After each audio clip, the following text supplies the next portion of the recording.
विघ्नेश्वराय वरदाय सुरः प्रियाय लंबोदराय सकलाय जगद्हिताय नागाननाय श्रुतियज्ञविभूषिताय गौरीसुताय गणनाथ नमो नमस्ते। कर्पूरगौरं करुणावतारं संसारसारं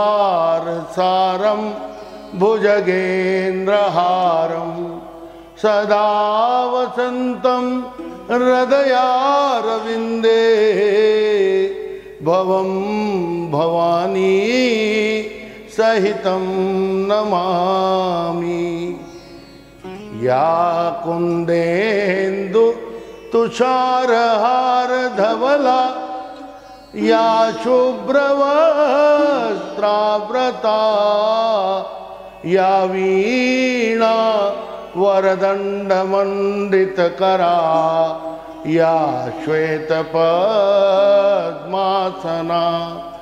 या ब्रह्मा च्युतशङ्कर प्रभृतिभिः देवै सदा वन्दिता सा मां पातु सरस्वती भगवती निःशेषजाड्यापहा। सर्वमङ्गलमाङ्गल्ये शिवे सर्वार्थसाधिके शरण्ये त्र्यम्बके गौरी नारायणी नमोस्तुते। आविर्बभूव कलशं दधदर्ण वाद्यः पीयूषपूर्ण ममरात्वकृते सुराणां रोगजालजीर्ण जनताजनितः प्रशंसो धन्वन्तरिच भगवान् भविकाय भूयात्। श्री धन्वन्तराय नमः।